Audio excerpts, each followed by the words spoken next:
Welcome to Elements of Fierce, where we get to celebrate entrepreneurs carving new paths as they fulfill their mission to make our world a better place. I am so excited to have our honorary guest here today from the Art Students League, a wonderful, prestigious school where I had the honor of being a model for 9 weeks in the Clay Studio.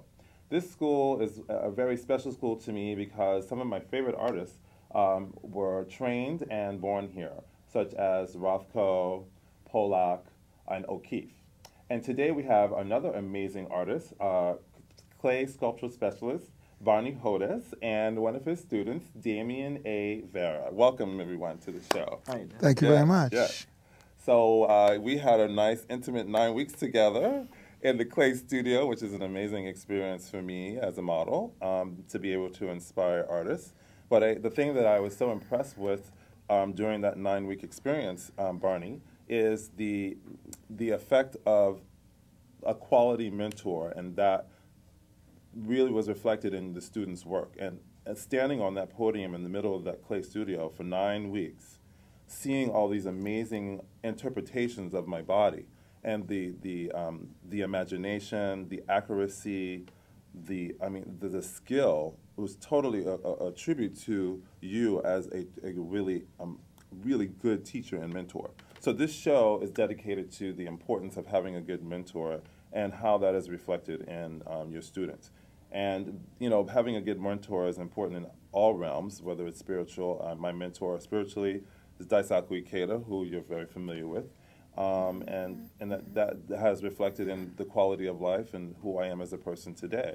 And I'm sure, Damien, you could testify to the importance of a good mentor being the skilled person that you are also in the field of sculpture and welding and metal architecture is what I like to say, but metal fabrication. Before we get into the meat of our show and to share all this wonderful information with our audience, we always like to thank our sponsors. And for this segment, we'd like to thank Montgomery Harris of MontgomeryBoutique.com for this wonderful Jean Harlow-inspired tribute to spring. And she also provided us with some wonderful gifts for coming on our show. These are limited edition Jolinda tote bags. It's kind of, can you see that? Oh, great. And they're, the cool thing about these bags is that she really put a lot of thought into designing them. They're not just like a Dwayne Reed or a Whole Food or Trader Joe's tote bag. All the imagery was originally designed by her. This is a doll that she recreated and did the tiara for. If you notice,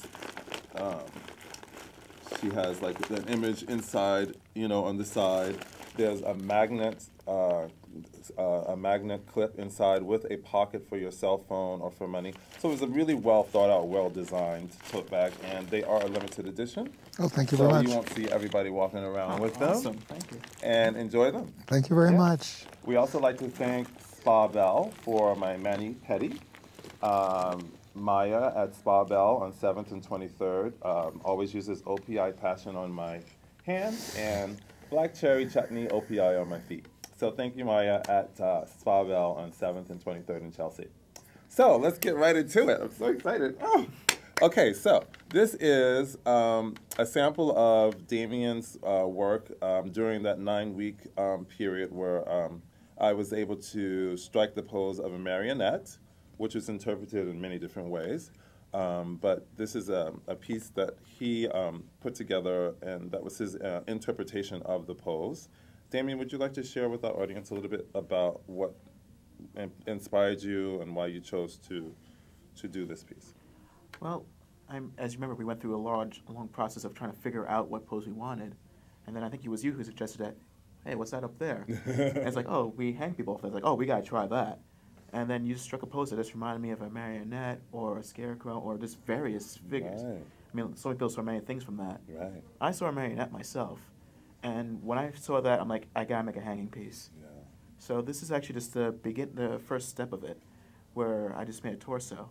And then I'm going to do some other things, which I won't talk about just yet because I want it to be a surprise, that will suspend this in midair. Right. Well, it also, I see that, you have a varied background, because I don't think, was clay your first interest growing up as a kid? Or what? No. I was actually very science-bound. I liked metal, and I liked machinery. When I went to college, I started out as a mechanical engineer, but things changed. I found people a lot more interesting. Yeah. I mean, machines, they're cut and dry, but people, it's open-ended. Mm-hmm. So as I started, getting older, I was much more fascinated with people and art. I met a man named Chico McMurdy, and he changed my perceptions a lot of what you can do with not only metal, but art, with everything. So you're pretty busy because, I mean, at the Art Students League, you're in Barney Hodes class, and then you also, you monitor, or I teach, manage in the welding? I teach a welding class Wednesday, Thursdays. Right. And again, that's the welding department. There's one for every section. Right. And I'm just the night shift Wednesday, Thursdays. So how does that, I know you're really committed to the clay studio, so how does that affect, do you find that they kind of, inspire you? They both kind of harmonize? Or they play off each other very nicely. Mm-hmm. I mean, my goal is to bring what I learned from Barney's class, as well as from, such instructors as Frank Porcu, and just combine them together with what I know in metal. Barney's been very, very big for that. I mean, he's showed me about balance and about nothing else, getting that almost intimidation factor in the piece. Yeah. So you forget for a second that it's made out of material that is actually alive. Because, if a piece doesn't kind of influence you, then what's the point? Exactly.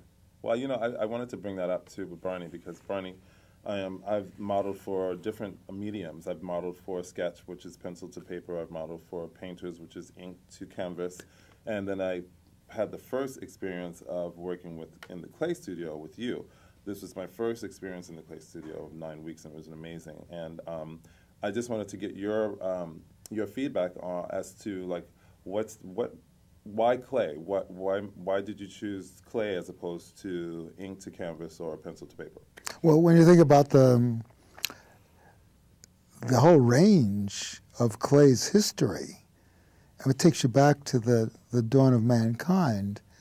And also, you can get the impression that's made in a moment, and it can last century after century with clay, whether you cook it or not. But the main thing about clay is it seems to be so tactilely similar to flesh. And so you get a literal hands-on experience with the model and the modeling. And the material lets you transfer your own impulses and your own sense of who you are, who the model is, into this extraordinarily flexible medium. And then we have techniques so that people can preserve that. We're certainly making use of them these days. Now, you just celebrated your 68th birthday. Yep. And I had the privilege of being at that special moment, and it was also a moment when the students congratulated and thanked me for the 9 weeks of posing. Yes.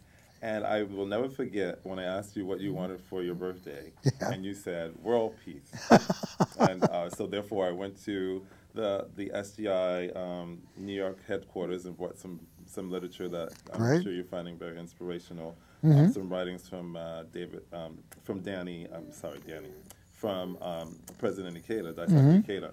And one of the things that I wanted to ask too is one of the things that as a spiritual mentor, Daisaku Ikeda emphasizes as far as achieving world peace is that the first thing we have to do is have an inner transformation, or what we call human revolution has to occur within each individual in order for world peace to really become a reality.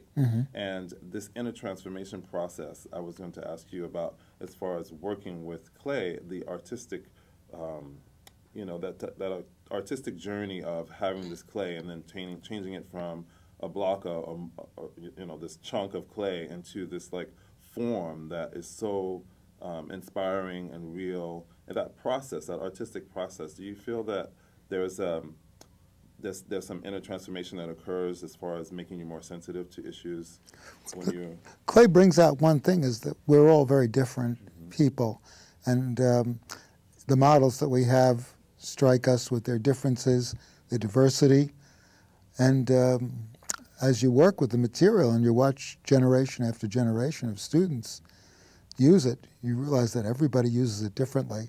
So it's very difficult to say just where the transformation occurs. The people who can say it are the ones who go through the experience of using the clay. You know, a lot of our culture is based on people having copycat experiences. They go down to Disneyland, they go to the same rides.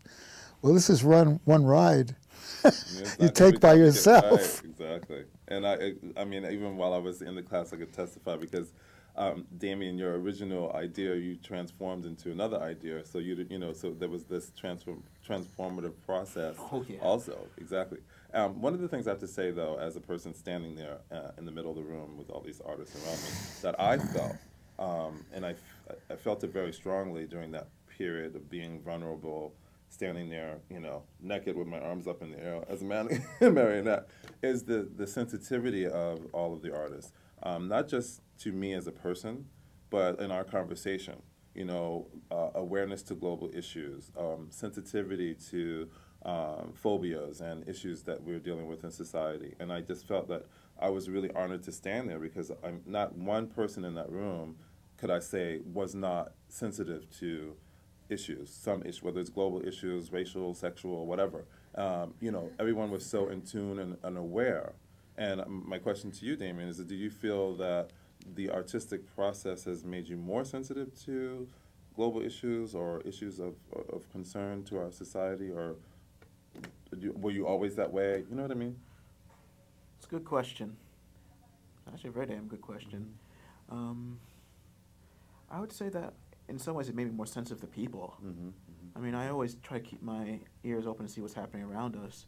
But I would say it made me more sensitive to what's happening, like literally what's around us, like what people are up to. Exactly. I mean, especially with the model up there. I mean, every model I worked with, and I should say we worked with, I learned something about not only about them, but I learned something about myself. Yeah. Because when you do a piece, I mean, that's not just the model. It's part of them and it's part of you, and you find some kind of like common ground, connecting factor. Yeah. And I have to say, you took care of me very well, and I know Pigeon also, and Pigeon spoke very highly of the class and the monitors in the class, Matthew, White, and yourself. So thank you so much. Well, you're a person, and we couldn't do it without you. Right.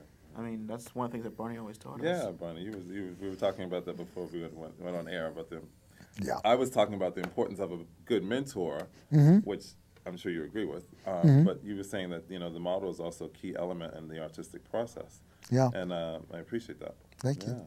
I was very lucky. I had a wonderful mentor myself. He was a Japanese wood carver named Toshio Adate, and he's still alive, and we're still in touch. And when I came to him with an awful lot less in the way of skill than Damien came to me with, he took me very much in hand. Yeah. And as he said, you need one person to open the door. That's it. And then you go in the room. Because I was just about to ask you who your mentor was, and you said it before I asked. That's great. Are there any other artists or people in your life that have inspired you or moved you? Or? My wife was still is a wonderful draftsperson, and when we started getting interested in each other, I was very, very strongly affected by her paintings, and I felt there was something in her work that was very special, and she affected me. And then down the line, every once in a while, you have a really important teacher who says to you something that that you need to hear. Sometimes it's purely accidental. I remember one fellow from Indiana talking about how he changed from being an abstract artist to a figurative artist because he made his friend look like everything else that he painted with that abstract expressionist style. And that was kind of a big issue for me at that point. So he started steering me, just that talk I heard. And I heard another fellow, older guy, saying that it was one of these college art association meetings, and the young fellow up there was doing a brilliant job of going through every symbol in a print by Bruegel. And this older man got up and said, I'm the fellow who wrote the book that you used to get the symbolism. And I just want to say that I don't believe in any of that anymore.